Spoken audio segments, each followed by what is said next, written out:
Sup first. OG was in fact not first. First. Oh, that was funny.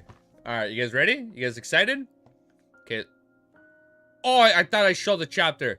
Wait, let me make sure I have screen 1 off. Okay. Okay.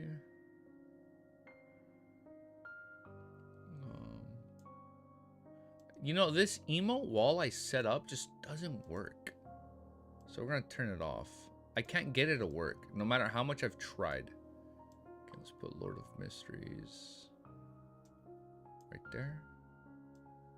And then let me drag this emote wall down here. Okay, perfect. Beautiful. Now it's all set up. 241. I don't... Wait, let me see.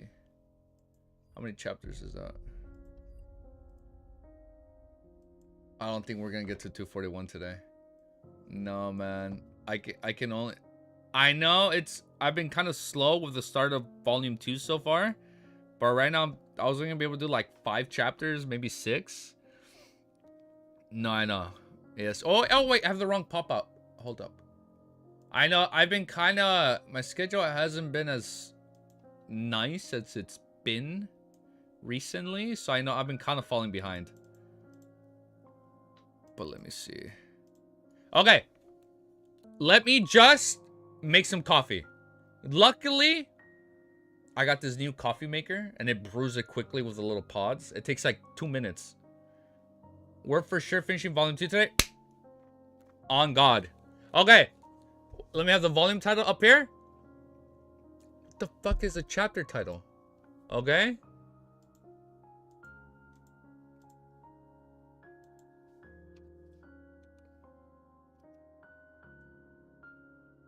Okay. 1 sec.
Yeah, damn. Okay, now we're back. Okay.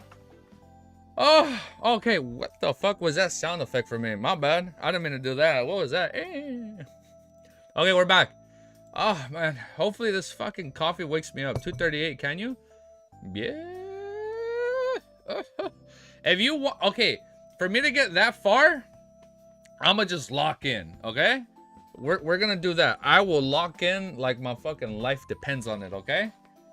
2:38, can you? I will lock in like my life depends on it. How about that? I'm gonna lock in like my life depends on me for like an hour and a half, okay? And we're gonna see. So I'm not gonna read chat that much. So if somebody says like, hey man, why is this fucker not reading my damn comments? You let them know. Like, what the fuck, man? Why's Easy Geeky fucking ignoring me today? Is that I'm not ignoring you. I will lock in. Because I feel like I need to make it up to you guys. I haven't been reading that many chapters recently. Okay, if you're gonna lock in too much, no need. But okay. Let's change the music. Let's get I'm gonna just keep the Lord of Mysteries playlist opening. And then when I'm noticing action, we hop over to Discord. Look, I'm gonna leave Discord open.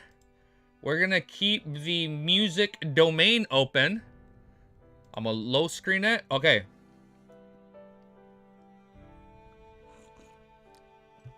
Oh, I'm sorry. Sorry about the ad. Can I just try ads just today on this stream just to see how it does? It's not too much fun if you just ignore everyone, so no need. Okay. Okay, so, okay, we need like a mix, right? We'll mix, okay, okay. We also don't want to, like, ignore, yeah, you're right, okay. I mean, the only time where I really felt like I was ignoring, quote unquote, was like during that 6-hour stream, right? You guys remember that fucking 6-9 hours? God damn. We went far. All right. No, it's okay. So we won't be ignoring. No, I got you. Okay. I might need my fucking glasses, dude. What the fuck is going on? Hold up. Jesus. I can't read chat. Could we get some Hollow Knight? Oh, you know what? Yeah, what the fuck? Yeah, you know what? Let's play the Hollow Knight soundtrack today. You're right. That one soundtrack, in like the starting zone was so good. Hollow Knight Sealed Vessel, Pain of Music.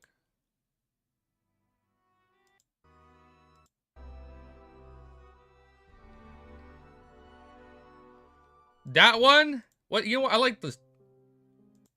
Actually, I like the first one. What's Dirtmouth?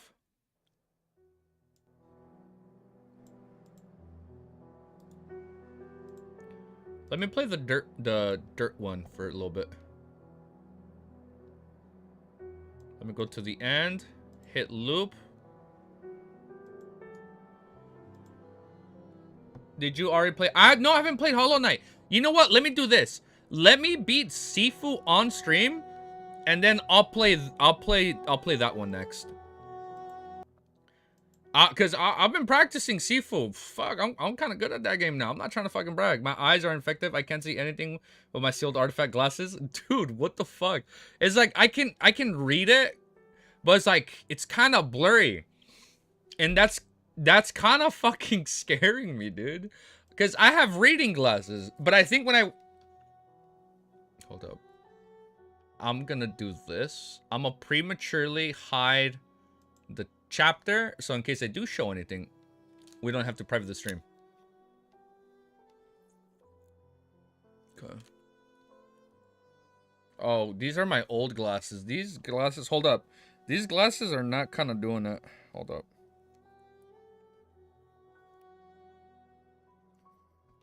I'm so sorry. I started playing Sifu over the weekend. Bro, I beat Mission 1, 0 deaths. Now, I've been practicing Mission 2. Oh my god, my voice cracked. I've been practicing Mission 2, but I haven't been able to, like, clear it.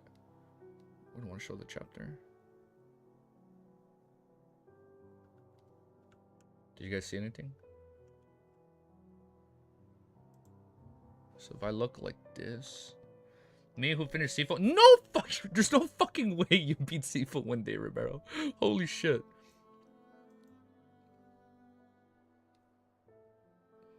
No. Okay. I'm getting cooked. I'm kind of garbage. No, dude, I'll be honest. I fucking sucked. If you watched my first part, garbage. I'm down pretty good. Romero made fun of my ass, bro. He was like, you hit H35 on mission 1. Now I cleared it. 0 deaths, bro. Both my eyes are 3.5. Is that good? Oh, no, that's... Dang. You're blind like me. Oh, wait, I'm not that blind. Have you checked out Elden Ring Convergence? No, but I want to play the Nightingale when it comes out. Okay, I think we're good.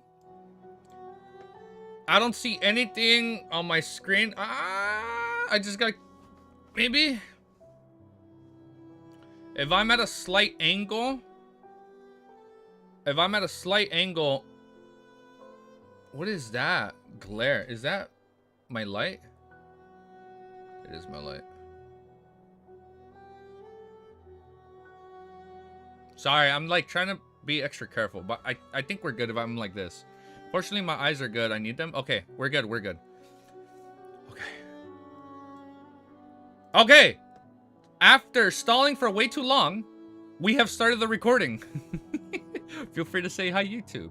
So if this is your first time watching in and you haven't watched the previous 50 hours of content that we've been reading through, the name is Easy Geeky. I'm pretty sure your bus driver has heard about me by now because we've been telling everybody to share it to the bus driver, share it with your neighbors. They probably know about me. We're only like 1,200 subs, you know, no biggie. But thank you guys. Are you guys ready? Are you guys excited, dude? Oh, last episode. What is this? Dragon Ball Z, dude? Last episode on Easy Geeky. Last chapter. I was about to say last chapter. Easy Geeky took out the guy. What's it called? Mercilot. Last chapter. Oh my god! I was about to say. Last chapter, Klein took out Mercilot. So that was hype, and now I'm excited to continue. Let's keep going, dude. All right. That was a very weird intro. My brain paused for like a few seconds after like every other sentence. Okay, timestamp. Timestamp is awesome intro is out the way. We are now at 1 minute and 9 seconds. Mysterious Foe, chapter's updated? Yes, it is updated. Correct? Yes, we are good, Mysterious Foe. Before he says anything. Okay. Okay, timestamp is good. Mic is good. I can't read anything farther than 6 inches in front of me. Oh, really? Oh, I know. I'm excited, dude. You guys fucking remember how I got, bro? Do you guys remember the fucking first harbor file? I was like, I couldn't even read for that. I was like, oh, shit. It was so good, man. I'm pumped. I'm pumped to see how fucking crazy and, like, not convoluted. Maybe? I don't know. I'm excited to see how crazy and, like, exciting the fights get. Okay. Okay. First chapter for today. Mercilot's... Wait. Not Mercilot. First chapter of the day. Chapter 299. Lesser of Two Evils. I literally just finished reading the chapter called The Lesser Evils. And The Witcher Last Wish. The short story compilation. That's so funny. Not compilation. You know what I mean. The short stories... Are you reread? No. So we'll just continue for 229. I know. No, we're good. Mercilot's body lay there, his eyes wide open as if he was still had a murderous look in them. The wound that he served, half his throat, was originally thin, but with condensation of the Beyonder characteristics, it had expanded by quite a bit and became much more manageable. At the same time, the phenomenon of incontinence after death made his lower body reek of a stench. Klein held onto a crimson jelly-like object, feeling... Oh, that's the characteristic. Feeling troubled about what he should do next. Well, I cannot read. Oh my god, what happened? He had 3 general choices. The first was to clean up the scene, deal with his wounds, and to report it to police in the name of legitimate self-defense. The second was to wait deep into the night, throw the corpse into some sewer, and pretend that nothing had happened. The third was to immediately give up his current identity, flee to another borough, and change his name again. He ain't gonna do that. We are in the City of Dreams, right? The problem with the first option was that Klein was still an illegal resident with skeletons in his closet. Touché. Reporting it to the police could easily lead to discovering a problem with his identity. As for the second option, other than being constantly worried about the corpse would be found and that the police would come knocking on his door, there was another hidden danger. When the ambassador behind Mercilot confirms the disappearance of or death of his subordinate, he would definitely send somebody else to 15 Mink Street again, so he just has to change addresses. When that happens, Klein would be facing perhaps a sequence 7 or a sequence 6 enemy. So it's not good, any of the 3 choices. A powerful... Yeah, so whatever he picks, he's kind of screwed, right? He was facing a faction that might very well be a country, a powerful country. The third option seemed to be the wisest and safest option that allowed... No way we're leaving. That allowed him to avoid all the risks, but there was also... Oh, there's also a downside. And that was that the portrait of Klein was likely to be posted, making him wanted. Furthermore, it would be a portrait of an undisguised self, which Mrs. Samir next door, his neighbor, Lord Jigan, and others would describe. Once the wanted notice was published in the corresponding newspapers, even if he was limited to the greater Backland area, Klein would likely, like me, scroll down too much. Klein would very likely be recognized by Dali and other Nighthawks. That would make the problem become even more troublesome. As this matter involved In Zung Will and sealed artifact 008, it was highly likely that he would be pursued by an expert at that level of a high-ranking Decon. Of course, the third option had a separate branch, which was, of course, to hide the body and dump the evidence into the sewers and then try to escape. Just do all 3.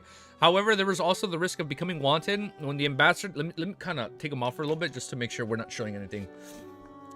As this matter involves In Zung Will and sealed artifact, I just read that. Of course, the third option had a separate branch, which was, of course, to hide his body and dump the evidence into the sewers and then try to escape. However, there was also the risk of becoming wanted and the ambassador couldn't find Klein. He could order the members of Zamagir gang to call the police and use the official forces of Backland to search, and if he could track down Klein, that would be the same as the second option. After thinking about it, Klein quickly came to the decision divination. Of course, to see what he chose. Of course, he was inclined towards a particular option, already the lesser of 2 evils. I see what the chapter's called that. The first option was relatively less risky and allowed him to take the initiative to a certain extent. Through exposure, he could attract the attention of the official factions and suppress the ambassador's subsequent actions from being too magical. He took out a piece of paper and wrote a divination statement. After that, Klein took out a spirit pendulum from his left wrist, causing the topaz pendulum to naturally hang down over the surface of the paper. I should make a police report. I should make a police report. Hell no. Right? After he finished his silent incantation, he saw the spirit pendulum rotating counterclockwise, so no. With weak amplifications and a relatively high frequency, this indicates a positive response. After dividing the other 2 choices in turn and obtaining a negative answer from both of them, Klein no longer hesitated and began to deal with the scene. Oh, just to hide it. Klein digesting his overthinking potion? Yeah. Just being extra careful. He put on a pair of black gloves and began to search the corpse. He found a sharp dagger, a small stack of cash, a pack of cigarettes, a lighter, and some miscellaneous items. Klein put the rest of the items back in his bag, took off his gloves, held his dagger in his hand, and stabbed it into the Mercelat's throat wound, destroying its original shape. Then he wore his gloves and let Mercelat grab the dagger. After doing all this, Klein gathered through the Mercelat's beyond characteristics, the self-made charms, the tarot cards, the bloodstained contract, the paper on which the divination was written, the various materials that he carried around with him, and put them in a paper bag. Then he summoned himself in a ritual and trance. No fucking shot. He's gonna hide the body over there. Then he summoned himself in a ritual and transformed into a special spirit. Carrying a Zix copper whistle, he felt himself become stronger and more corporeal.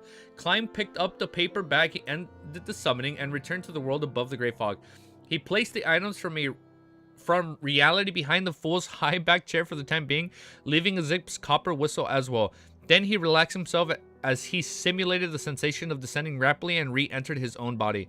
The reason why Klein didn't burn the bloodstained contract and the piece of paper in which he had written the divination statement was because he was afraid that after the report was sent to the police, the matter would be transferred to a special department and a powerful beyonder would engage in his divination pertaining to the situation. However, with the Grey Fog's interference, even if the eternal blazing sun were to personally descend, he wouldn't be able to obtain a productive answer. Wait, why not? Oh, because he didn't burn any evidence, right? Like, you have to make, like, a definitive statement and you get a yes or no. But because he left everything in the Grey Fog, somebody that wouldn't, per se, know about the Grey Fog be able to define it. He is literally big brain overthinking this. Wow. Okay. I didn't get that, but I get it. He wouldn't be able to obtain a productive answer. This was also the reason why Klein paced his weekly reviews and summary above the Grey Fog after spirituality was greatly enhanced after advancing to sequence 8. Oh man, yeah, that's fire, bro. Right now, he couldn't afford to take on more suspicion and deeper investigations. After removing the wall of spirituality, the wind that suddenly started below away the remaining smell of ritualistic materials, the items relatively to the domain of the mysticism and beyonders that were left behind on Klein's body, and in an entire house were the candles that were silently burning in front of him. But this time he chose ordinary candles since he was praying and summoning to himself. There was no need to be so meticulous. Yeah, they can't divine the gray fog. Like, they can divine, like, oh, the suspect burned evidence, and it'd be like, yes. But because he's hiding everything. Yeah. Great. Literally, like, brought to you, like, our first, dude, if our first sponsors ever VPN, we'll do, like, a gray fog kind of ad. I got you, like, you guys want a VPN? Get gray fog. What was it? Like, Nord Shark. Like, Nord Shark. What was it? Nord Shark? Get Nord Shark out of here. Get Gray VPN. For real, Gray Fog VPN. But this time he chose ordinary candles since he was praying and summoning himself. There was no need to be so meticulous. And in a family, having candles was a very normal thing that matched the era, even if he was the only bachelor in the family. After extinguishing the candles and returning them to their original spot, Klein took out his golden pocket watch, snapped it open, and estimated the number of minutes since Mercelot's death and added to the minimum amount of time it would take for the police to send people to investigate and report back. He wanted to ensure that even if a Beyonder came to investigate, an hour would have passed since Mercelot's death. In mysticism and in the domain of spirit channeling, this was an important time point. Beyond it, the information available was very limited and vague. For example, one could discover through mediumship that the person who killed Mercelot was Sherlock Moriarty. However, they couldn't get the specifics of death. As for whether or not his opponents could divine if Beyonders were involved, Klein wasn't worried at all because the main factors involved, the Bloody Temple contract, were above the Grey Fox, so they wouldn't even be able to divine it. Even his premonition and combat abilities would also be obscured, as the opponent's divination would definitely point towards the mysterious space above the Grey Fog and would certainly suffer from the interference.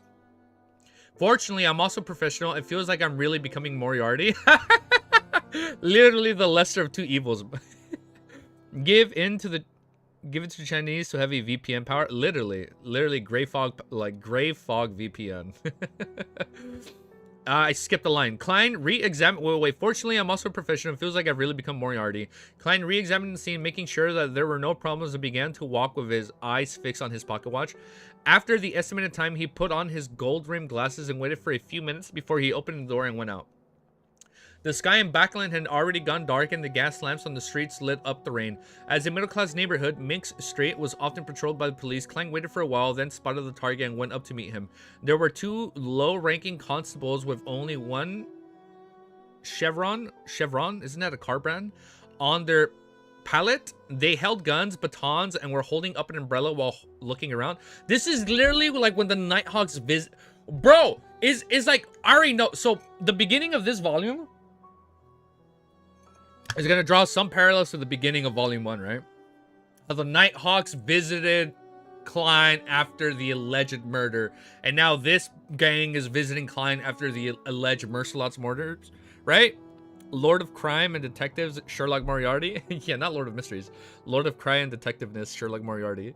Officers, a criminal attacked me. Wait, hold up. I skipped a line. The sky in Backland had already gone dark, and the gas lamps on the street lit up again. As a middle-class neighborhood, Mink Street was often patrolled by the police. Klein waited for a while, then spotted the target and went up to meet him. There were two low-ranking constables with only one chevron on their pallet. They held guns, batons, and were holding up an umbrella while looking around. Officers. Oh, never mind. I misread this. He ran into cops. A criminal attacked me, and Klein shouted with great skill. His unkempt appearance made the two constables place importance on the matter. They each took out their batons and looked warily to the side.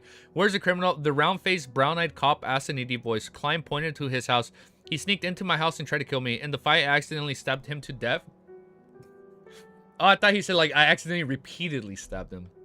Accidentally. Stabbed him to death. The two constables exchanged looks and looked at Klein with scrutiny. Take us there. All right, Klein acted like he just survived a disaster as he, like, dude, he is so good at lampooning. All right, Klein acted like, you know what's funny? I have never used the word lampooning in my life. Like, lampooning is not part of my vocabulary, but now it is. I never knew what lampooning was until Lord of Mysteries, so I gotta think of him for that. Does Klein have a license for that? I don't think he has a license for that. Not yet. He literally just had his first case, dude. All right, Klein acted like he had just survived a disaster, and he had led the 2 officers to 15 Ming Street, took out his key, and opened the door. The two police constables first saw the chaotic scene before not noticing the corpse laying on the ground. They noticed the hideous wounds and the deceased throat, and noticeably a bloody dagger. Watch the scene. I'll return to the station and reported to the inspector. Another constable said to his round-faced, brown-eyed colleague. All right, the round-faced, brown-eyed constable cast his gaze on at Klein, his face and body language revealing his wariness and caution. After a while, a sergeant dressed in black and white. Oh, is this the new Dunn Smith? Because I don't like him already. My heart stays sealed this volume. After my heart stays shut this volume. I don't give a fuck about no new character. Who was that one kid? His new fucking partner? Get him out. I don't care about no one this volume. After a while, a sergeant dressed in black and white checkered uniform with 3 chevrons on it, also a higher status, on his equolate arrived with the constables from before and the 2 other subordinates. The constables investigated the scene, and while searching for clues, a sergeant with a short brownish yellow beard under his chin brought Klein to the side and began asking some preliminary questions. Name: Sherlock Moriarty. This is my rental receipt for half a year. Klein had long prepared all this. The sergeant gave him a casual look and continued asking, what's your occupation? Private detective, answered Klein frankly. The sergeant frowned and said, do you know the deceased? Do you know why he attacked you? I know him. His name is Mercelot, and he's the executioner of the Zamagir gang. Oh, he just... right away.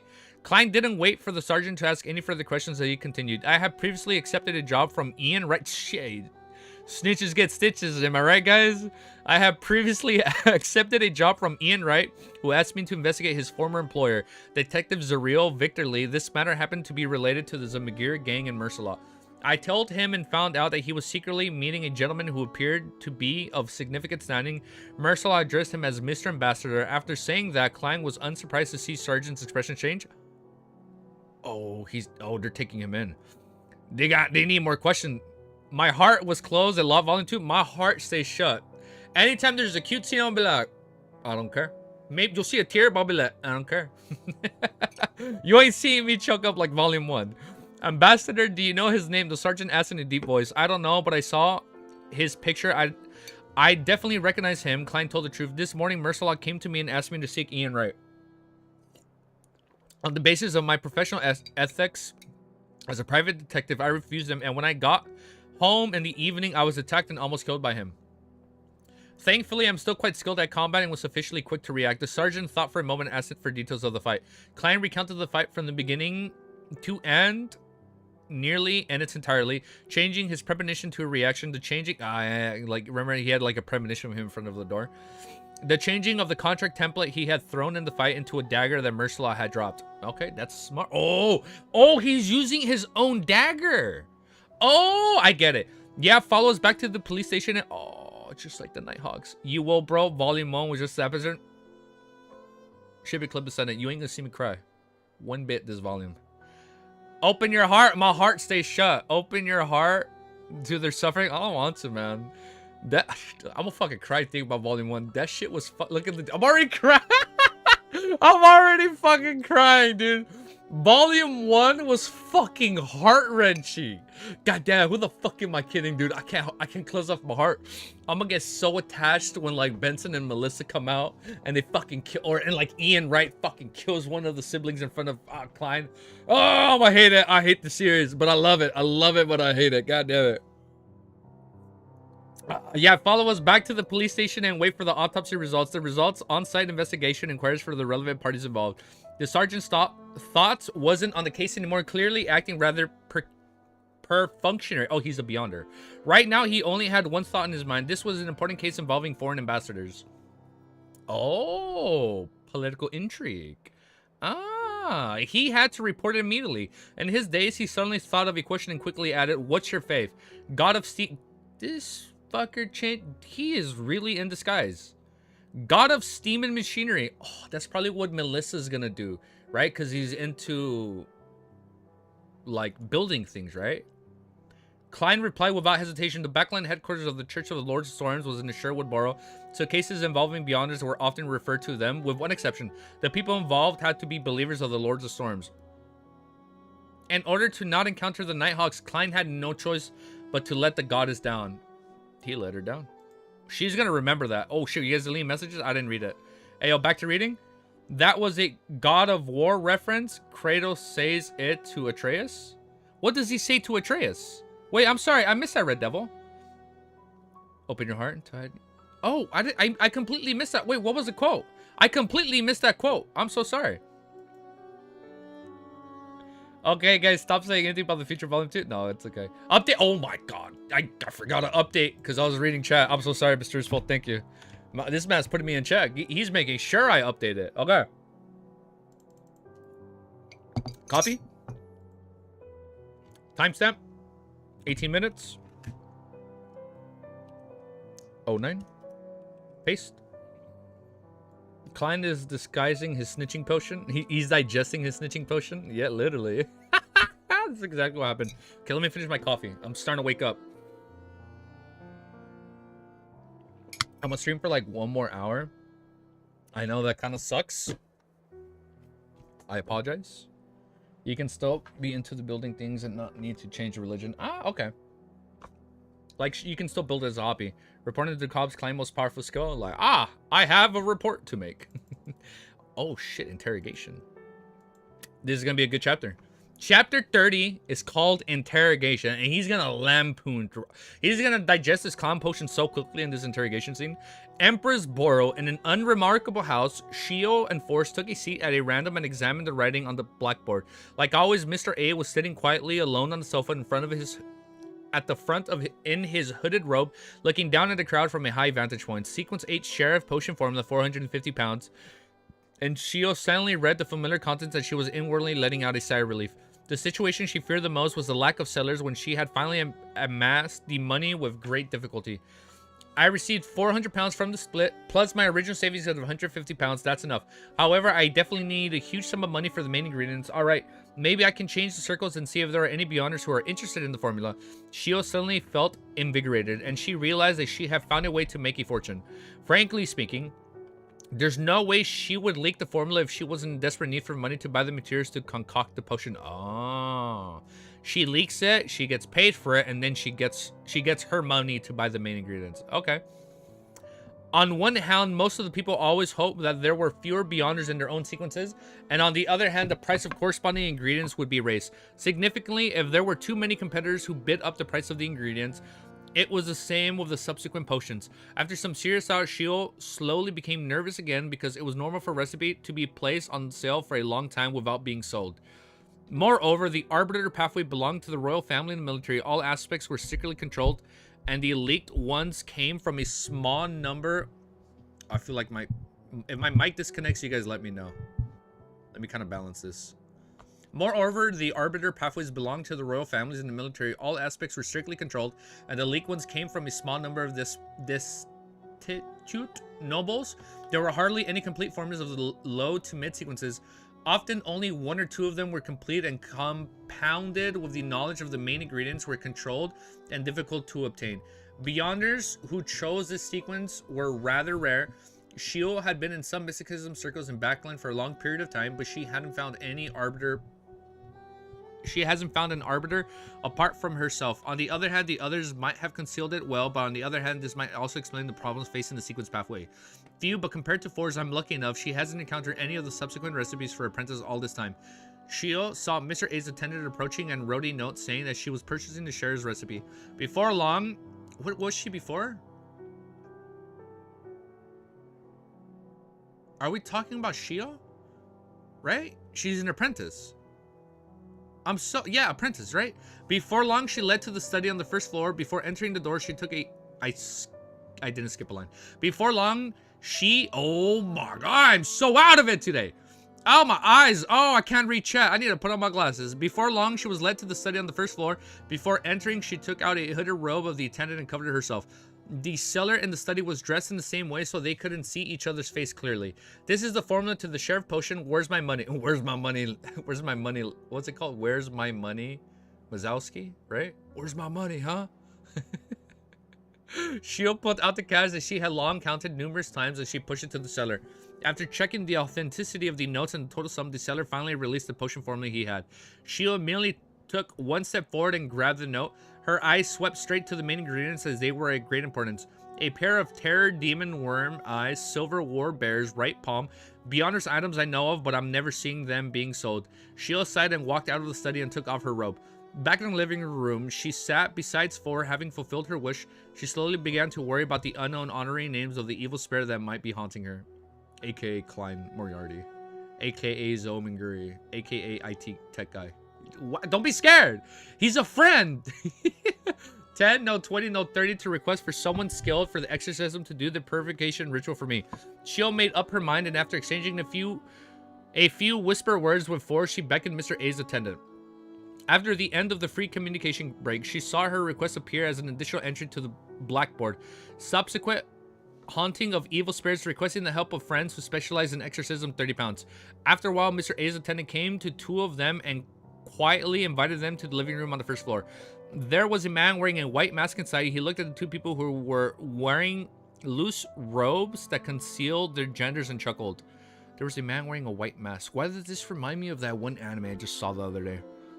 Was it The Witch and the Beast? The Beast and the Witch? Or the Mage and the Witch? Something like that. Let me introduce myself first so that you won't doubt my ability. I don't know. It was a random series. Was Zoe McGree an IT tech guy? I think you guys told me he was like an IT guy.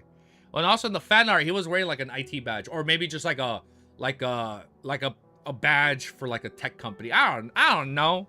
Maybe I'm wrong. I don't think I'm wrong. Maybe I'm half right, half truth, half lie. We'll never know. No, we must trust Mr. A. Shio with... I skipped a line. Let me introduce myself first so that you won't doubt my ability. No. We trust Mr. A. Shio with her hood over her face said before Forrest could open her mouth. She deliberately suppressed her voice to prevent her childish voice from revealing her identity. The man with the white mask spread his hands and laughed. This is my habit. I am believer of the sun. As you know, this is not common in Backland or in the entire kingdom. It's only through moments like this that I can live as my true self. Due to the great conflict between the churches of the Eternal Blazing Sun and the Church of Lords of Storms, the former had never been able to obtain the right to proselytize in the Lowing Kingdom. A believer of the sun, Force Langud look instantly vanished. I read her last name wrong. Force Langud look instantly vanished. This is the first time I'm seeing a living believer of the sun. It's not like I can meet diplomats of higher standing. Then should I feel honored? The man in the white mask spread his arms wide and held him up in a gesture to praise the sun. Instead of answering his question, Force smiled and said, in terms of exorcism and purification, the attendant of the sun is a professional. Our hearts are at rest, so we can begin. The man who claimed to be a believer of the sun didn't drone on. He took out a badge with a symbol of the sun. Oh, I hit my knee on it and placed it on the round table in the center. Then he used a dualistic ritual method to light up the two candles. Okay, what's gonna happen? Praise the sun? Yeah, praise the sun. After finishing the preparatory steps one step at a time, he chanted with a loud and abnormally pious tone. The sun that is eternal. You are an exchangeable light. You are the embodiment of order. I pray to you. Please bestow me with your cleansing glow. Please repel the evil spirits in this body. There's nothing evil.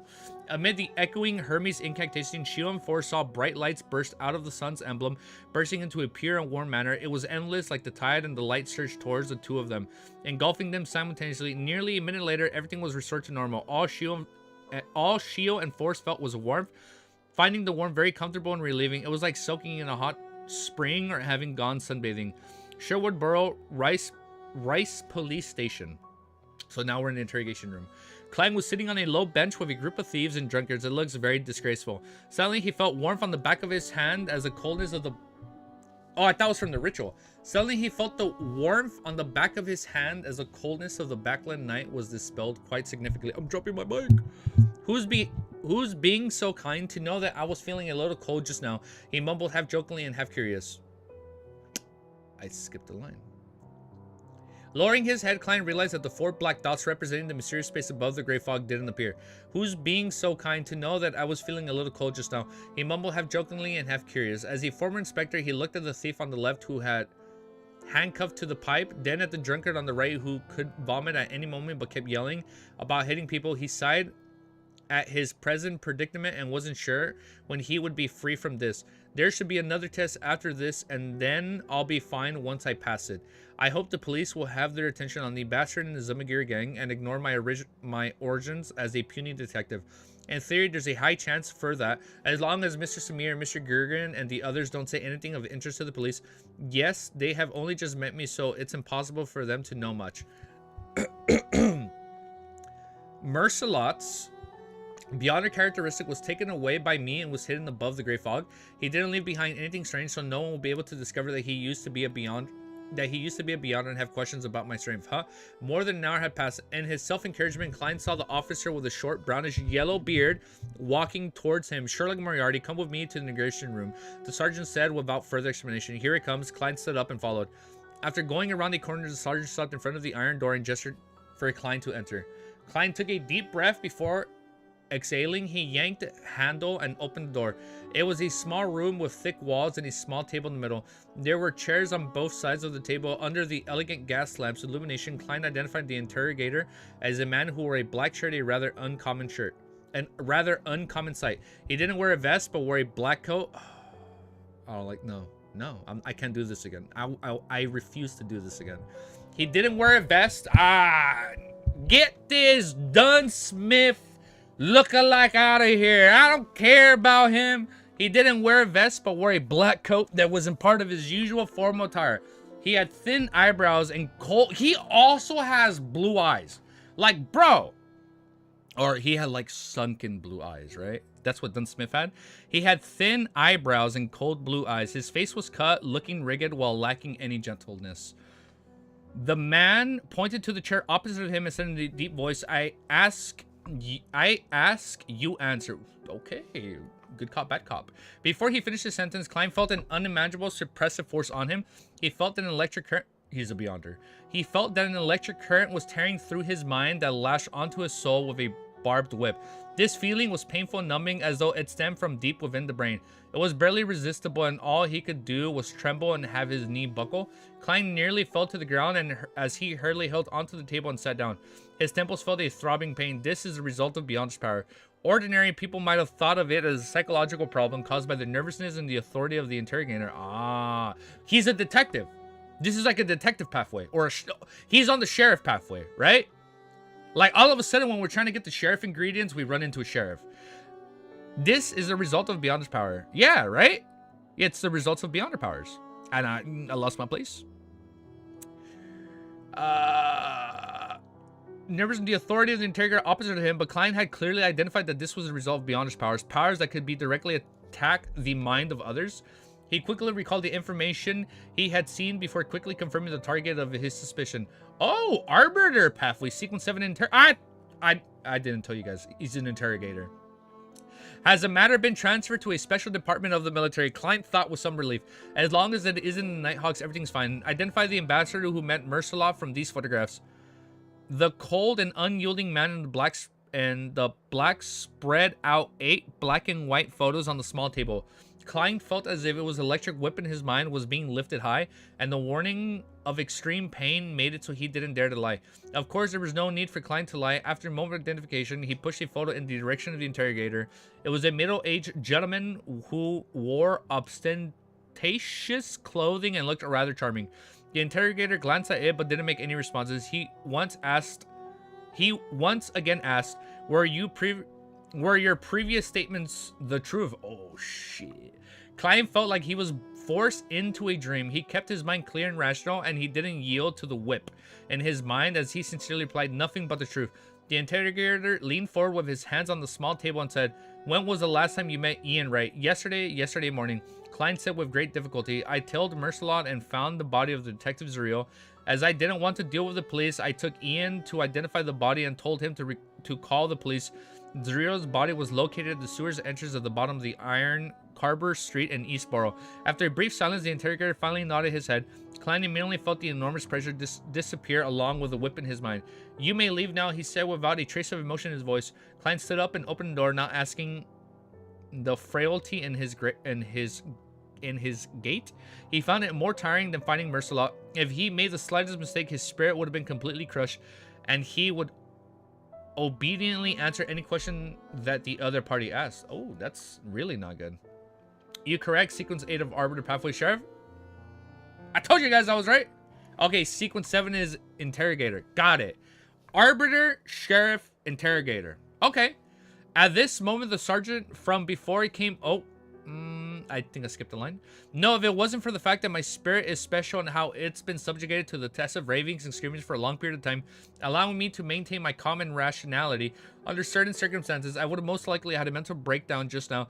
Klein walked back down the corridor, his back feeling cold. At that moment, the sergeant from before came over and said, "Come with me to fill out some forms." Lawyer, that is a lawyer pathway guy right there. He is a beyonder. This whole bureau is just filled with like arbiters, right? Lawyer Jurgen is waiting to bail you out. Who?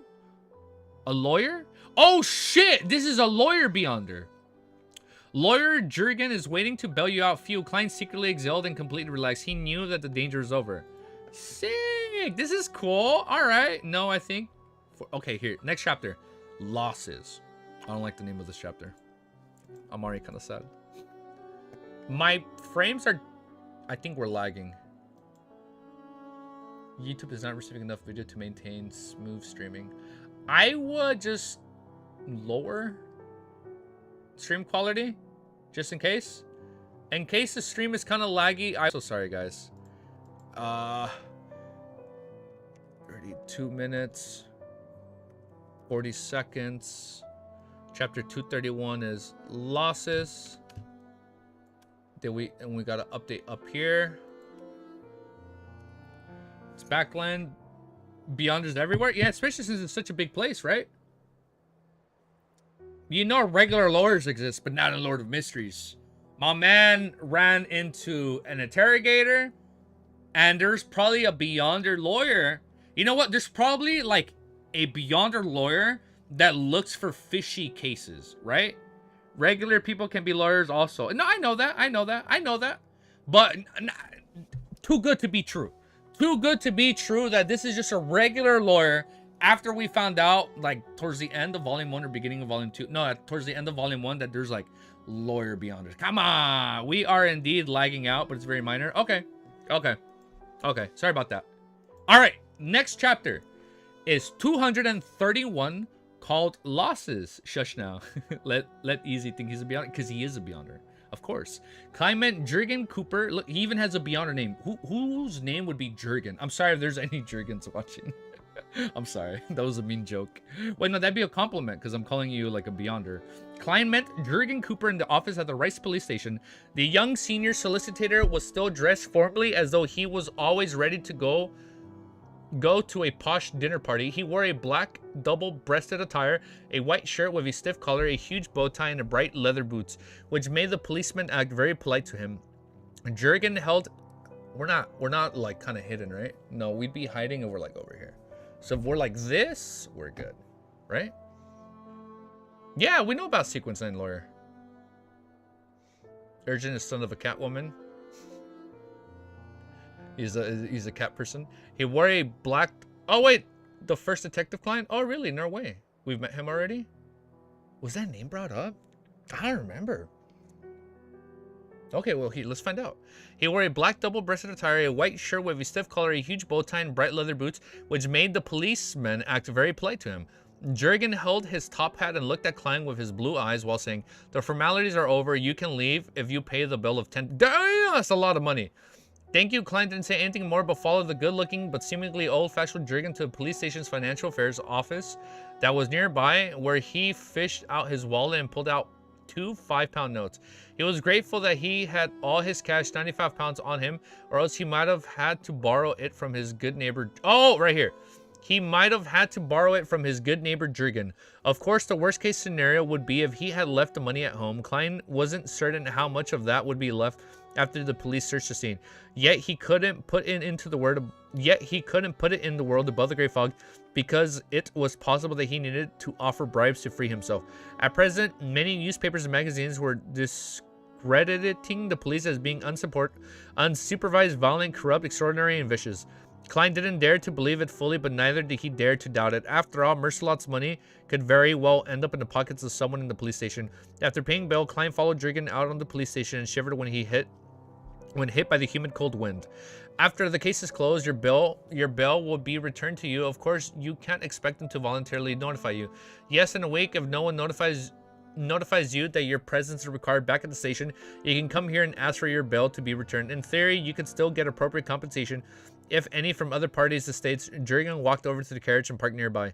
The rain that had poured down during the entire day had finally come to a stop, but the crimson moon remained hidden by the dark clouds. The only light that could be seen on the street was from the gas lamp. All right, Klein almost believed that he would have to be... Wait, what? I read that so wrong. Why does my jaw hurt reading today? One sec. I'm gonna awkwardly pause the video.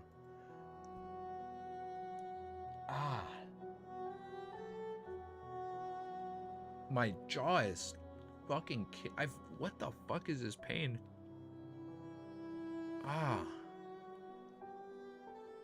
I'm probably... It's kind of awkward. Hello, guys. Sorry. Man, don't tell me I gotta do mouth stretches now? What's going on, man? I'm going blind and my jaw is aching. We've only been live for like an hour. Oh, man, that feels weird. Okay, all right. Klein almost believed that he would have to part with the 10 pounds forever. He couldn't help but calculate how much it cost him to take up Ian's job. He had been paid 5 pounds, but many pieces of furniture and tea sets were destroyed at his home. He either had to buy new ones or get someone to repair them for him.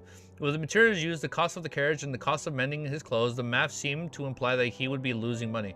If I don't manage to get back the 10 pounds worth of bail money, this would be a great loss. Well, the beyond characteristics left behind by Mercela is actually worth quite a bit of money. Klein got into the carriage and frowned slightly. He had always thought that the private detectives who use their own residence as offices would be at most not be entrusted with anything and wouldn't suffer any losses. But in the end, Klein turned his head to look at Jurgen, who was sitting up straight, and he said sincerely, thank you for coming to bail me out. How much should I pay you? Jurgen nodded very formally and said, this one's pro bono. I heard from Sergeant Vaccine that you were involved in an incident. I believe that we'll have many opportunities to work together in the future. There will be many opportunities to work together in the future. Klein couldn't help but laugh as he said, Lawyer Jurgen, are you cursing me? Jurgen shook his head solemnly and said, no, it's not what you think. It's very common for a private detective to have a fixed lawyer he works with. Since you lack a sense of humor, even though you look rather young, Klein lampooned before saying with a smile, coincidentally, I'm in the lead of lawyer to help me draw up an investment contract. Oh, that's so funny. That's true. Investment contract, Jurgen asked in a slightly stunned tone. I know that this isn't part of the work of a private detective, but I happened to chance upon a good investment opportunity. Klein explained simply, Lawyer Jurgen, how much would a contract cost according to your usual fees? Generally, it's based on the total amount of contract and the level of ease. Jurgen answered seriously. The total amount is 100 pounds. The terms needed are... Klein described his needs in details, including a primitive right, veto rights, and so on. Jurgen thought hard for a few minutes before saying, 2 pounds, I'll give it to you Monday morning. All right, Klein said no more regarding the matters. Instead, he began asking Jurgen if night. On the way back to Mink Street, Klein took the initiative to pay the carriage fare of 3 soldi. After bidding farewell to the young, he walked back to his house. He opened the door, and when he saw the messy scene, his heart winced. He never expected that he would start his detective business with a loss. Just as Klein took off his coat and began working on cleaning up the mess, the doorbell rang. He opened the door in puzzlement and saw Julian, the maid from next door in the black and white skirt. Good evening, Mr. Moriarty. Mr. and Mrs. Samir wish to invite you over to discuss something. Julian said, or Julian, right? Julian said with a tone that had traces of fear. Here it comes. The problem regarding compensation. Klein revealed a smile and said, all right. He changed into a clean coat and followed the maidservant next door. Like Samir and his wife, Stelline Samir were sitting on the sofa in the living room.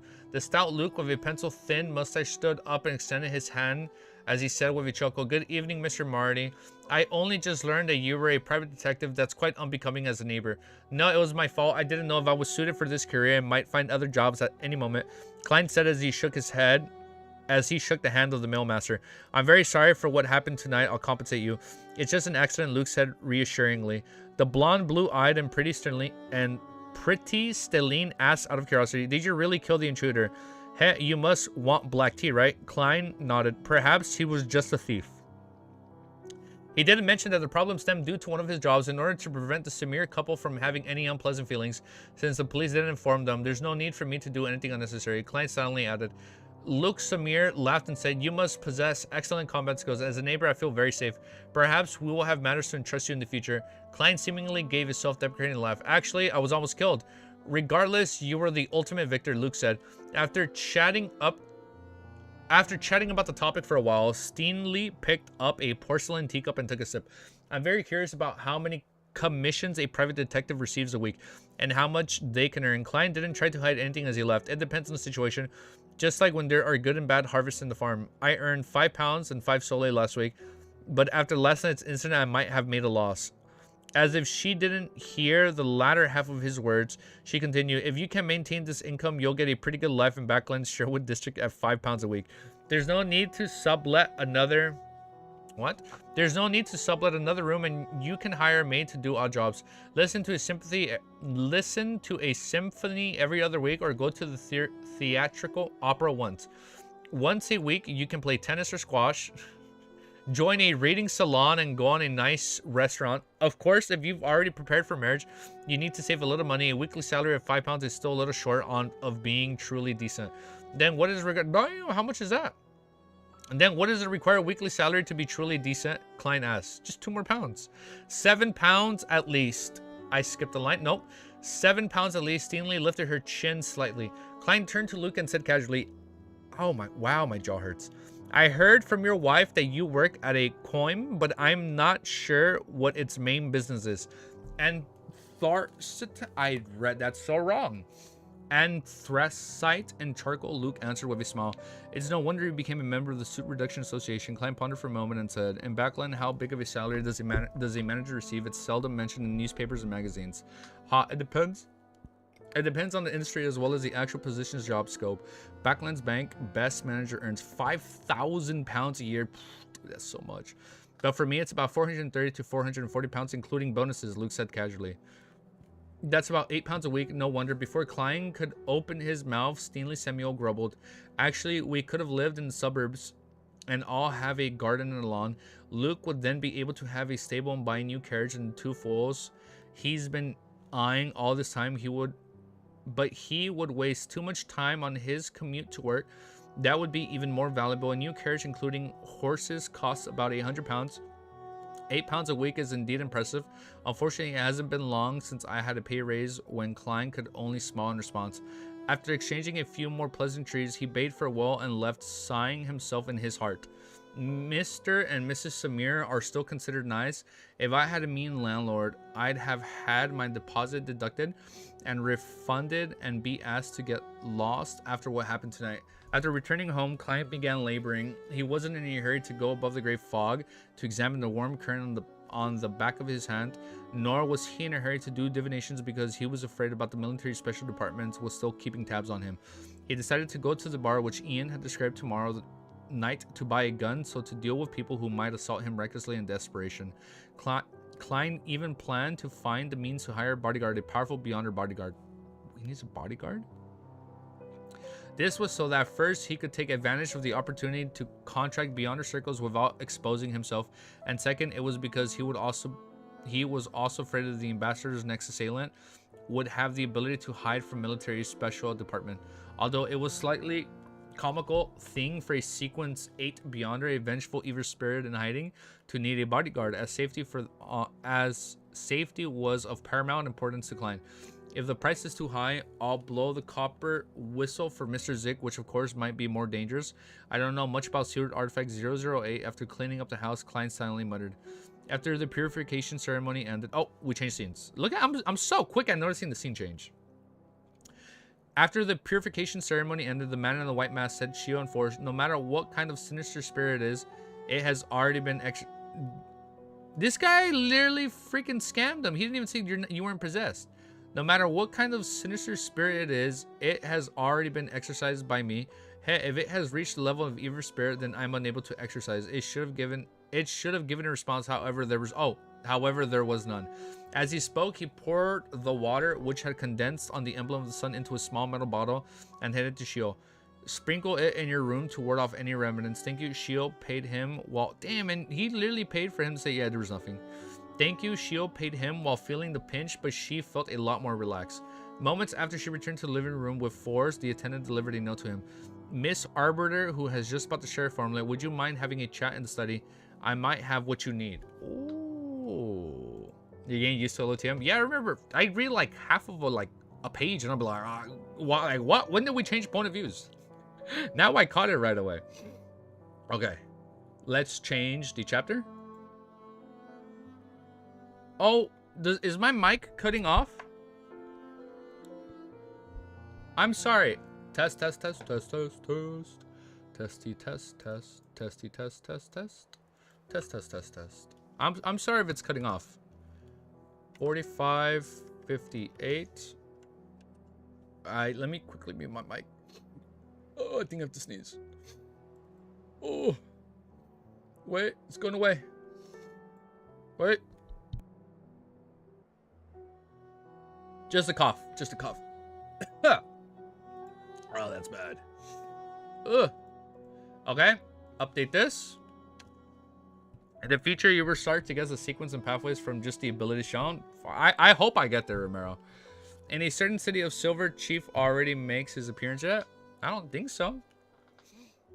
In Backland? I don't think there's been a chief yet. So far, it's been an interrogator. An interrogator and a lawyer. Alleged lawyer. But yeah, that's been it so far. Time step is ready. 1, 2, 3. This is our 4th chapter. Okay. Let's go. Ready? Chapter 232 is called the Brave Hearts Bar. This sounds like a Nighthawk. No, this sounds like the Blackthorn Security Company equivalent. Oh, because he needs a bodyguard. Who? How did the person know that I purchased the sheriff recipe? Shio's dark green pupils contracted as she surveyed her surroundings in astonishment, but she didn't see anyone suspiciously watching her. According to Mr. A, the transactions here should be very safe and confidential here. Finally, Shio couldn't help but look at the single sofa where Mr. A, whose face was covered by a hood, sat. He was still quietly sizing people up without revealing anything odd. She nudged Forrest with her elbow and whispered, "Should I go?" Forrest took the piece of paper, glanced at it, and replied without hesitation, Go. At least you still have Mr. A watching you. No one would dare to do anything to you, so you can take the opportunity to find out what the other party's goal is. Who knows, you might actually obtain the potion materials you want as a result. That makes sense." Shio, who is a very active person, immediately nodded to the attendant, followed him to the study, and finally put on a hooded robe. "This hood can cover my entire face so much that I can't see the path in front of me." Having worn the hood, Shio opened the door and saw a man dressed in a tuxedo sitting behind a desk. The man wore a golden mask that revealed his eyes, nostrils, and mouth and cheeks, but it was impossible to identify him. I scrolled down too much. The light brown eyes behind the gold mask shifted as the man pointed to the chair opposite the desk and said, "Have a seat." His voice was deliberately hoarse, otherwise there was nothing special about it.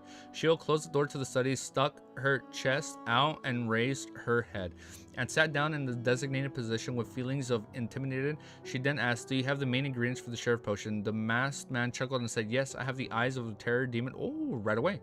"Yes, I have the eyes of a terror demon worm and the right palm of a silver warbear. In fact, the sheriff potion formula you bought was sold on my behalf." Okay. No wonder Shio was often mocked as a brainless person by her good friends, but to survive in the circle beyond the East Borough and among the poor, she wasn't a completely reckless person. She had the intuition for danger that was akin to a wild beast. She asked in a deep voice, "Why are you doing this?" "To select suitable helpers." The masked man chuckled. "With your financial situation, it will be difficult for you to gather the money needed for these 2 Beyonders. Ingredients in a short period of time. Of course, you can sell the formula at the other Beyonder gatherings, but please believe me, this will bring you unnecessary danger. Our circles might not overlap, but I'm not the only person." Shio frowned and said, "Since you have such a massive organization and possesses the formulas to the sheriff and arbiter potions, why do you need my help?" There are certain matters we do not wish to deal with ourselves. There are many reasons, but there's no need for me to tell you that. And every arbiter that embarks on the journey as a beyonder themselves has more or less some connection with aristocracy. This is something we need, the masked man explained. He's subtly hinting at the acting method, right? It seems like he doesn't know about my origins, nor is he aware of my reputation in Eastboro. Shio relaxed a little. The masked man continued, just treat it as an additional missions beyond the Beyonder gatherings. I will give you some missions and pay you with the corresponding rewards. If you feel that it's dangerous, you can reject them. This is a fair and free trade. There has to be a catch. Once you save up enough money, you can purchase the ingredients for me. This Shio, who was still struggling with her financial situation, suddenly had her heart stir. She continued acting reserving for 9 seconds before she said, as long as I have the right to reject missions, I can consider it. No problem, the masked man laughed. We can agree on where and how we'll meet in the future. To make you feel at ease, we'll concede the right to decide the details to you. Alright, although Shio was still baffled and didn't understand why the other parties were offering her missions to perform, she still agreed. At the very least, she couldn't identify any obvious dangers at the moment. I thought I had to sneeze. We're good. Klein... Sorry, I don't want the audio to spike that loud. Klein busied himself with buying a chair and tea sets and mending his clothes the whole of Sunday. He spent this guy keeps spending money. He spent a total of £6.09 solely to restore the living room, the dining room, and himself to their original states. What a loss. I hope that the police department compensates me for my losses for Mercelot's estate. Sire, the chances are slim since it's as best just a portion. Klein placed the invoices and receipts neatly in place, waiting for them to be used in the future. Of course, in terms of income alone, he had made quite a killing. Mercelot's Beyonder characteristics was worth at least £300 or more. The premise of... Damn, that much? The premise of all this was that Klein had access to a circle of Beyonders. After dinner... Oh, it's under the assumption that he can get into a Beyonder circle. After dinner, dressed in a turtleneck sweater, a solid colored sweater, a grayish-blue worker's coat, and this character sounds familiar. A grayish-blue worker's coat, and a cap, Klein went out once again and made 2 transfers before arriving at Iron Cross Street in the area of the Backland Bridge. He saw Braveheart's bar. After taking a few steps, he saw a seemingly heavy black wooden door and nearly 2 meters tall brawny man with his arms folded.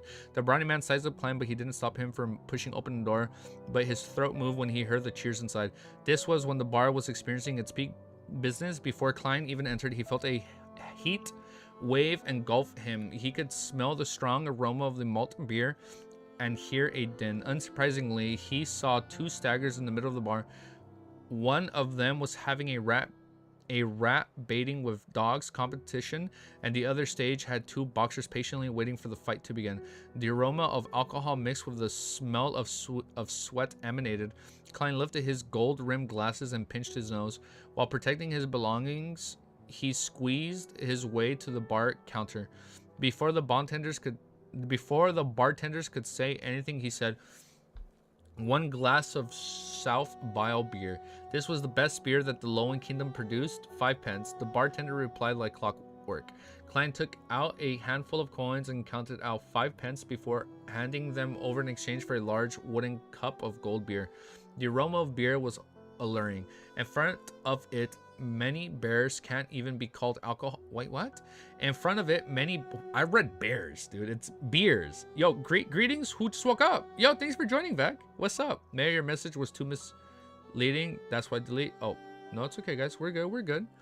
Klein lifted the...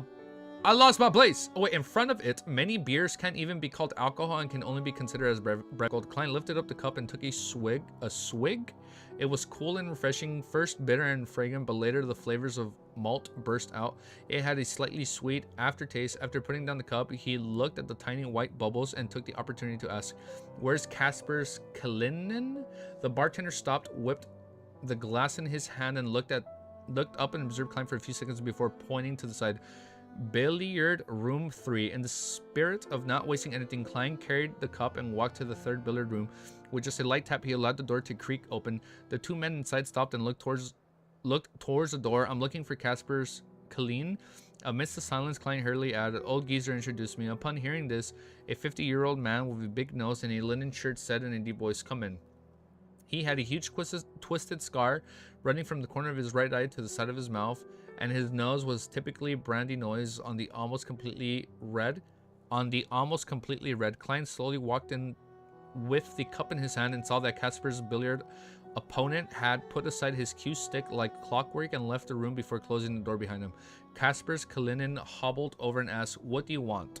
A powerful custom revolver and 50 rounds. Klein took another sip of his South Vial beer. 3 pounds 10 solely. Casper, dang, Klein is just spending money like that. 3 pounds 10 solely. Casper's gave the price. This will definitely be more expensive than your regular weapon store. The price including the risks I have to undertake. Deal. Klein took 1 5-pound notes he prepared from his trouser pockets and counted them. Casper chuckled for the notes' authenticity before nodding. You're more straightforward than you look. Give me 5 minutes.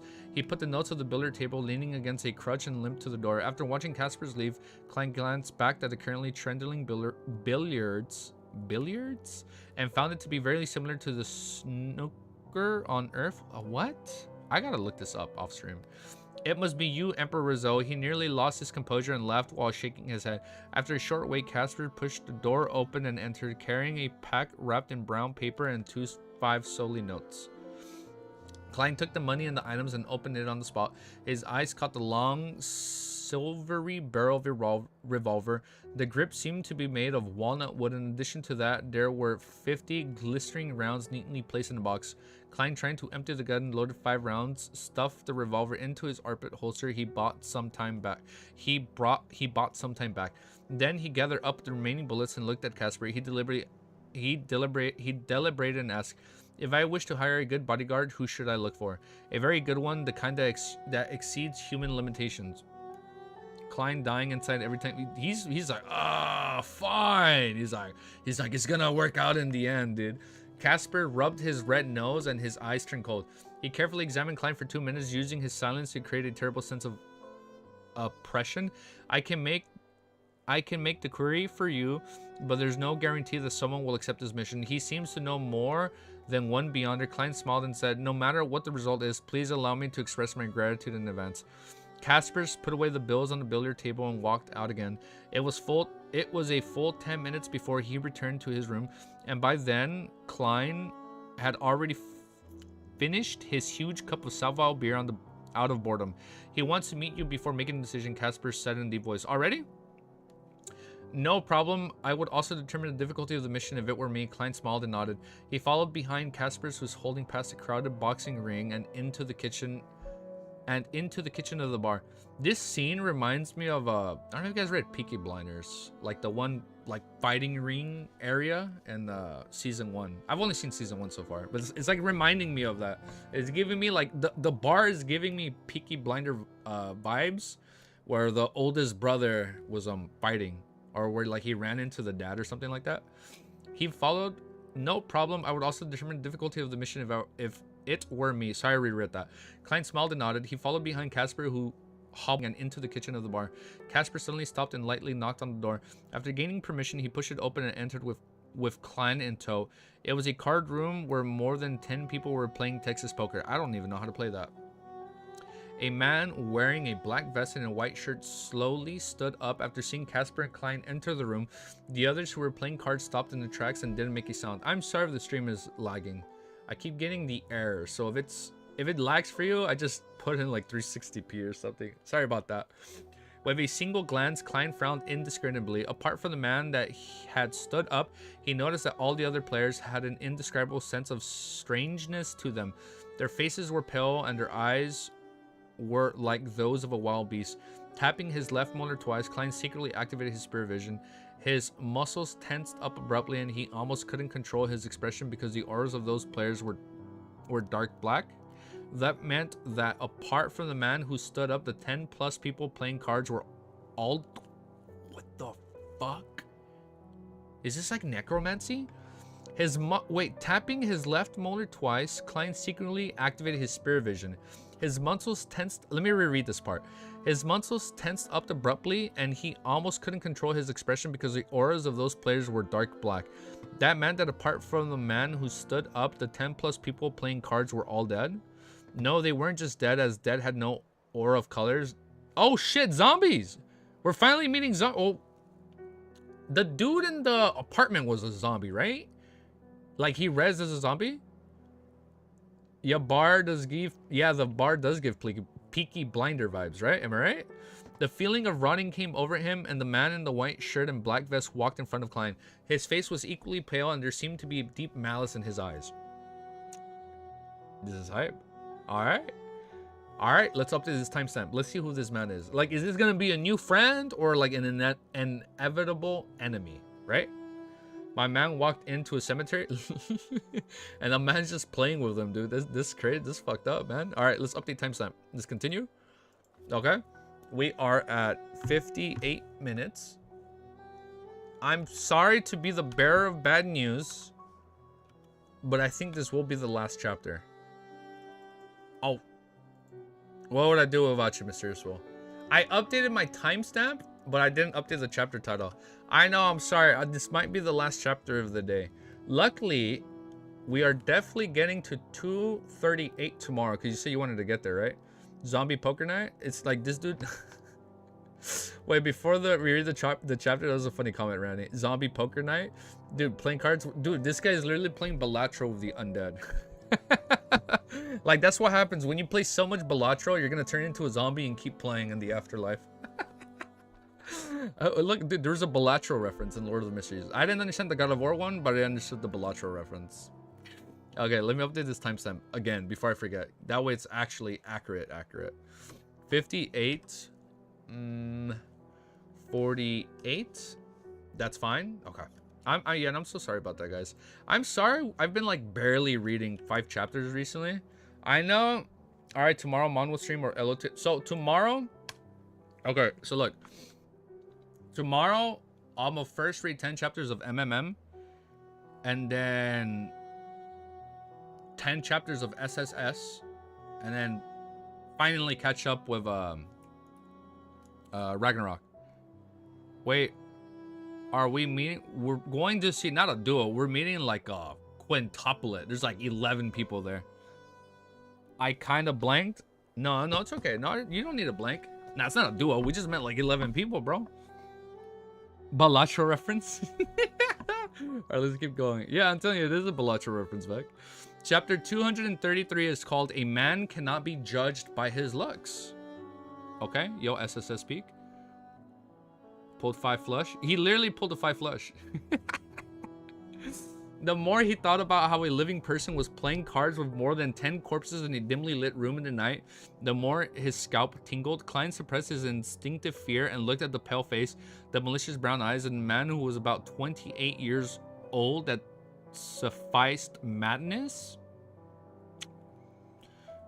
Maybe he's on the monster pathway if he has madness.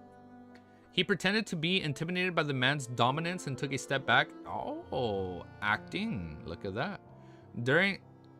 If we do all that and we still have time, we can do like 5 more chapters of Lord of Mysteries. No promises yet though, Romero. But I'll let you guys know. Well, I mean, we'll find out. We'll find out tomorrow. We'll find out how much we can do in like 2 to 3 hours tomorrow. Klein suppressed his instinctive fear and looked at the pale... Wait. During this time, Casper left the room and closed the door. The man asked in a deep voice, "You're the one looking for a bodyguard?" Yes, Klein gulped deliberately. The man's strangeness made him feel fear, but it also brought him peace in mind. The stronger the bodyguard, the safer he would be. The pale-faced man in the black vest lifted his chin and asked, "Why are you looking for a bodyguard? How much are you willing to pay?" Answer straight away. He thought for nearly 20 seconds before saying, "I'll tell you the details of the mission first. Give me a price after you assess it. If I can pay for it, or if I have an item of equivalent value, we would have ourselves a deal." Oh, he's going to exchange the item. Otherwise, I can only give up and look for someone else. The fierce-looking man didn't say a word. Instead, he nodded in a gesture as for Klein to recount his story.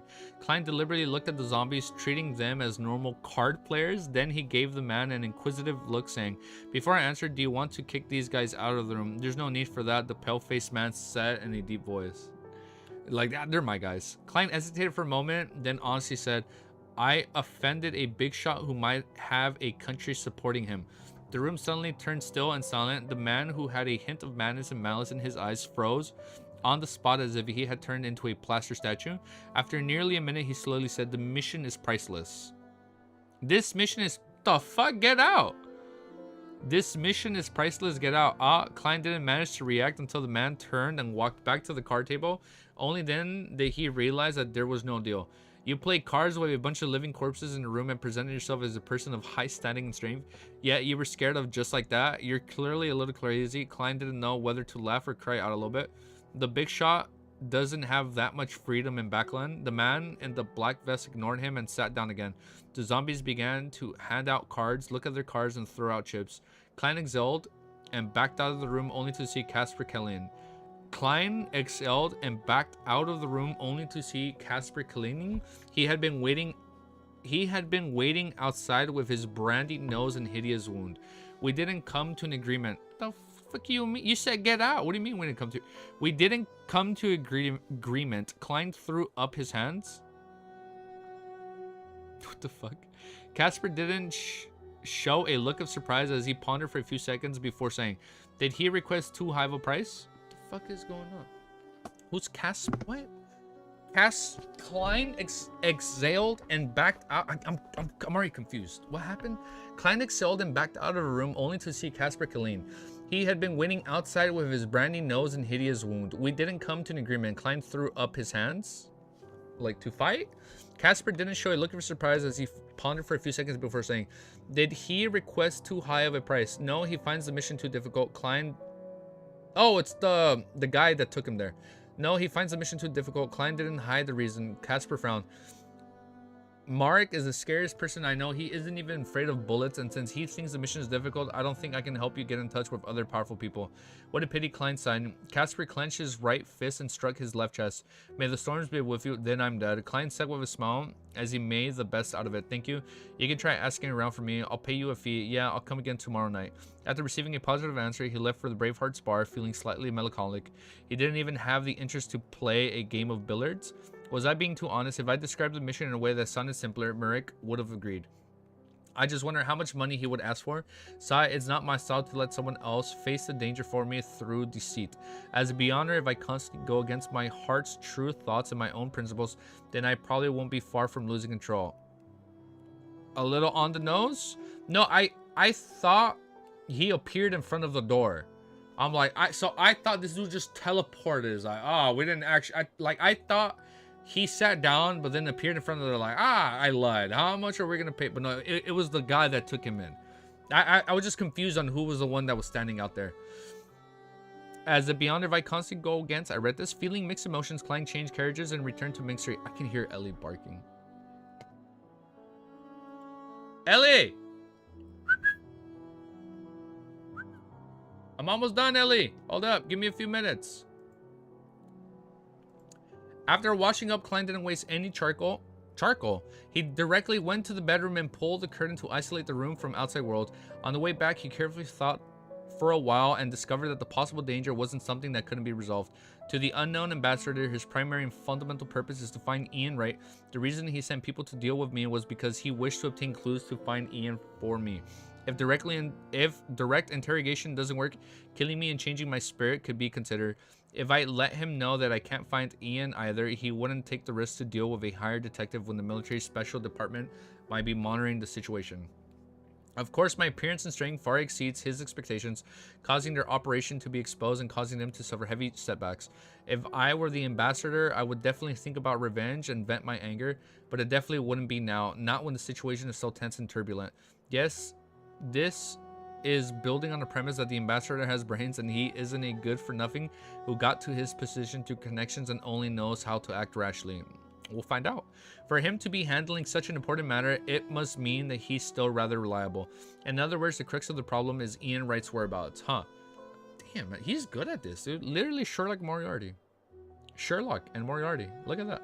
Casper is the friendly ghost. Huh? Huh? There's still some latent danger. Wait. Huh? There's some latent danger. Will the ambassador reveal to the military special department that Mercelaw is a beyonder after his failure? That would make them find my strength questionable and use them to retaliate against me. This can be done easily with an offhand remark with no difficulty involved. I have to my guard. Dude, it's already this. So far, stakes are a lot higher at the start of Volume 2 than Volume 1. Yeah. It's starting off with higher stakes. Klein analyzed the situation and suddenly had the urge to kill the unknown ambassador. However, just the thought of powerful beyonders around him left him depressed. I wonder if the messenger can accept my delegations without Mr. Zick's permission. Probably not. Should I pay close attention to this matter and find an opportunity to silence him? Since he sent someone to kill me, I wouldn't feel any psychological burden from killing him. Yes, I can consider setting a mission for the Tarot Club. Let's see if Miss Justice or Mr. Hangman have any solutions. Perhaps a large sum of money can tempt that Mr. A or some other powerful beyonders. Klein suddenly had an idea came to him as he thought of the Tarot Club. With this idea in mind, he calmed down a lot, found some paper and a pen, and wrote the divination statement. Ian Wright's whereabouts. After confirming that there was no hidden beyonders in the room, Klein looked at the curtain that shielded him from prying eyes. He recalled Ian's appearance and suddenly read out the divination sentence before leaning back into his chair.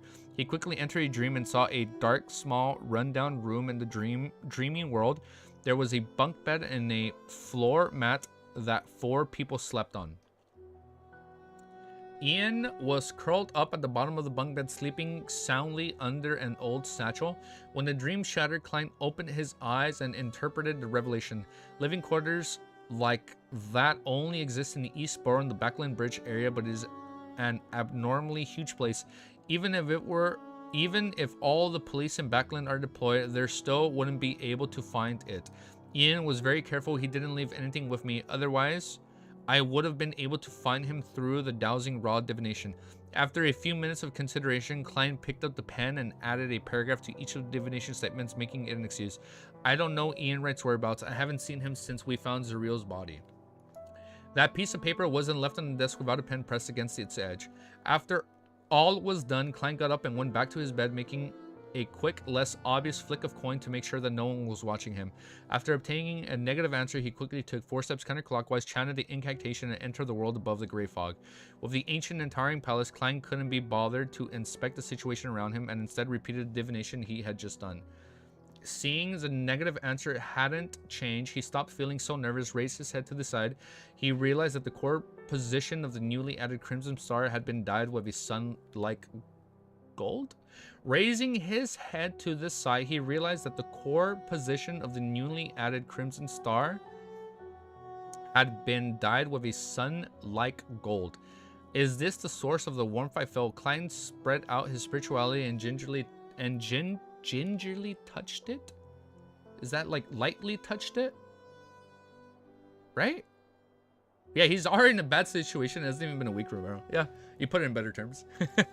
Is this the source of the warmth I felt? Klein spread out his spirituality and gingerly touched it in response to the prayer.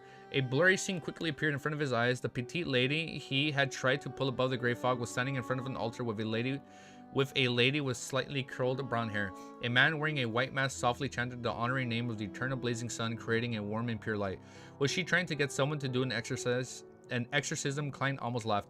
At that moment, he finally understood the reason behind the previous situation. It wasn't that someone had penetrated the gray fog and locked onto him. It was similar to the justice and company reciting his honoring name before making a prayer. And after the gray fog received the message, it automatically give him feedback. However, since it wasn't a prayer, the illusionary overlapping voices ended up becoming a warm current. And not only was it red, it was like a gold. Okay, yeah, it was because of the exorcism, right? Notification. This is a he has notification sound effects now going on in there or what?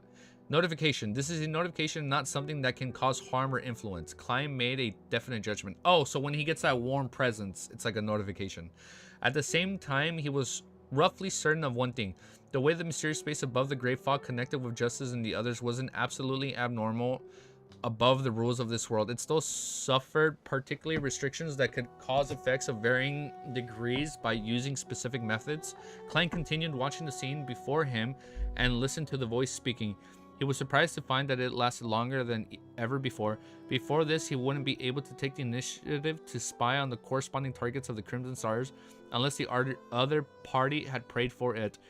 And only then would he be able to receive the corresponding scene. Another situation, when he gave his feedback, he would be able to see the scene and hear synchronized voices at the same time. However, once the response ended, he would no longer be able to gain any additional information. Now, it was like watching a long video whose footage was filled with mosaic reality TV footage. He saw the petite lady talking to a man in a golden mask in her study, heard her companions address her as Shio, and realized that she was looking for beyond her potion corresponding to the sheriff's potion.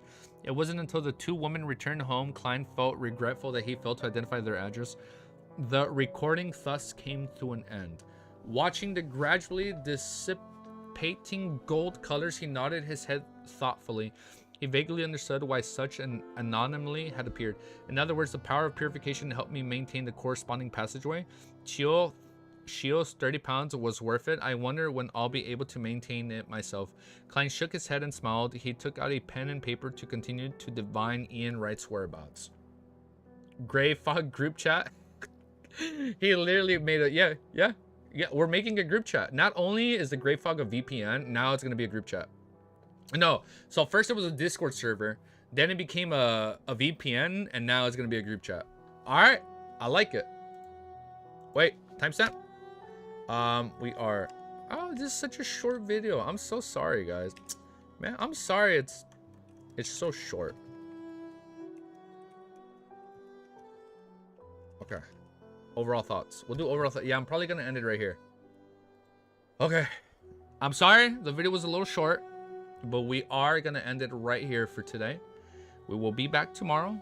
We'll do some manhwa catch up and hopefully knock out another 5 chapters of Lord Mystery. It might be a slightly long stream, but I'm trying to hopefully knock it out because I know I'm going to be busy Friday, Saturday, and Sunday when I would normally stream. Now you're good, Easy. So I'm gonna try and read more tomorrow on Thursday to make up for the lack of streams Friday or Sunday, or hopefully the lack of announcements leading up to these unannounced streams. Hopefully, knock on wood, you know. But Fold X postal service. Yeah, that's basically what's happening right now, dude. All right, but we're gonna end it there. Hey, say hi to Ellie for me. Can you hear her barking? Let's bring her in. Hold up, let's bring her in. I think she wants to say hi to you guys. Let's bring her in.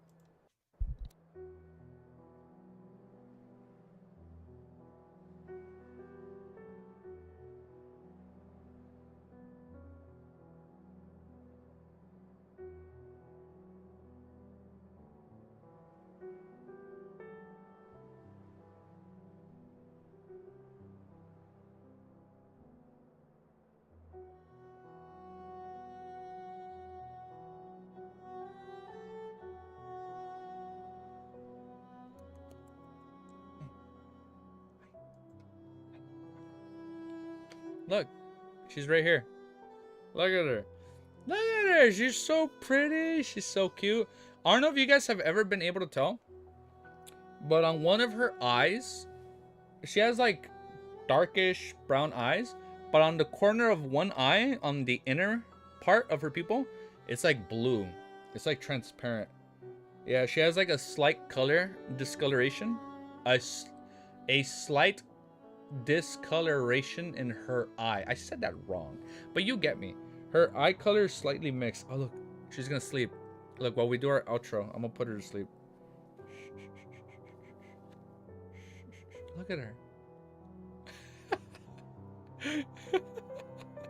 Oh, this is so fucking cute. We're supposed to be doing an outro and give our overall thoughts. Oh, are you guys gonna head out? You're gonna head out now, Romero? Okay. Yeah, tomorrow we're gonna do manga catch up. Look at that. This shit brings me to tears. She's so fucking beautiful. She has made my life so much more happier. Look at that. Oh, look at her. You saw that? Did you guys see that? Look, I love it when she does that. When she like, when she like scratches her eye, it's like the cutest thing ever. Hi, Ellie. I think I'm putting her to sleep by like tickling her feet a little bit. Yeah, like sleepy Ellie. So, thank you guys for tuning in for this sadly short Lord of Mysteries video. I know we've been starting off volume 2 a little bit sleepy, a little bit slow, but we're gonna be picking up steam soon. Hi. And we'll be getting back to like the 2+ hour streams. I just need a little bit more time. Yeah, sorry about that. I've been so short on time recently, like these last 2 weeks. Hi, Ellie. Oh, are you all done? You're tired? Oh, look, she just wants to lay down now. Yeah. All right, you gotta go for a run right now, yo, bro. I'm not gonna lie, I can't sprint my miles as fast as I used to, but I was able to sprint for 6 minutes tops. Well, I slowly went from jogging to speeding. Well, this isn't even my overall thoughts. Point is though, I went for 6 minutes and did 0.72 of a mile. So I'm kind of proud of that. I'm not what I used to be, but I'm getting back there. Can't let my friends beat me. Yeah, no, we can't let them beat me, and I can't let my old time beat me. So thank you guys for watching. We've learned a lot. People are now getting their potion formulas. Klein is now meeting new Beyonders. Beyonders are getting scared of the people that are against him.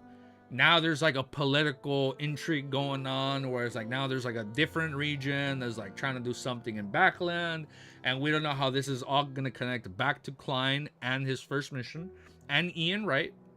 Maybe Ian Wright is like a descendant or like a lost son of one of these people, and that's why they need him back. But we'll see. We'll see what happens. So thank you guys. Peace. Have a beautiful day, and I will see you all tomorrow. Hopefully for Lord of Mysteries, but for some Manhwa. I'll see you guys tomorrow, okay?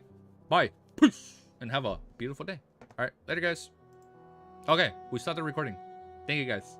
This is for just you guys watching the stream. For the 13 of you guys still here. Thank you. You guys make this super fun. I hope you guys know that. Oh my god, look. Ellie's zoned out. I don't want to pick her up because that might wake her up. But we're going to end stream right there, okay, guys? Peace. Take care, guys. I'll see you guys tomorrow, okay? Thank you guys for tuning in for a little bit. Sorry the streams have been like 2 hours max recently, but we should be picking it up. The setup in Volume 2 onwards is so big. Yeah, I can already see it coming. There's all these freaking Beyonders being built up, but all right, we'll leave it there. Later, guys. Peace. Have a beautiful